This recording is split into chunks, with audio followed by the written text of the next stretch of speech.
ఇంట్లో వంటలు చేసేటప్పుడు ఎలా ఉంటుందంటే సూపర్ టేస్ట్ ఉండాలి, కానీ అందులో ఆయిల్ ఉండకూడదు. అనుకుంటే ఆయిల్ ఉంటే కొలెస్ట్రాల్, ఉప్పు ఉంటే బీపీలు, పులుపు ఉంటే గ్యాస్ట్రిక్. ఇలా ఒక్కొక్క దానికి ఒక్కొక్క రకమైన తెగులు రెడీలో ఉంటే ఇంక టేస్ట్ ఎక్కడి నుంచి వస్తుంది చెప్పండి? ఒకటి కావాలి అనుకున్నప్పుడు ఒకటి వదిలేసుకోవాలి తప్పదు. మనకు మారాలి అని ఆలోచన రావడమే ఒక గొప్ప విషయం. ఎందుకంటే మనకు మారాలి, మన ఆరోగ్యం పట్ల శ్రద్ధ ఎప్పుడైతే వచ్చిందో అప్పుడే మనం ఫాస్ట్ ఫుడ్కి చాలా దూరంగా ఉంటాం. ఫాస్ట్ ఫుడ్డే సగం ఆరోగ్యం చెడగొట్టడానికి అసలైన కారణం.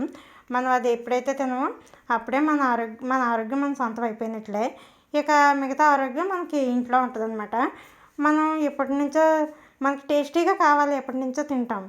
తిని ఇప్పుడు సప్పగా తినాలంటే తినలేము.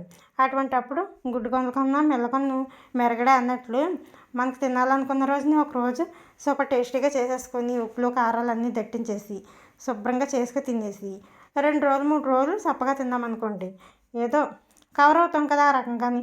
మొత్తానికి డైలీ సప్పగా తినాలంటే తినలేము, అలవాటై ఉన్న దాని మీద నోరు నా మనకు లాగేద్ది కదా. అందుకని చెప్పేసి ఇంతకీ ఇక్కడ ఏం చేస్తున్నానంటే ఫ్రాన్స్ దమ్ బిర్యానీ అనమాట. టేస్ట్ అయితే సూపర్ టేస్ట్ ఉంటుంది, చాలా అంటే చాలా బాగుంటుంది.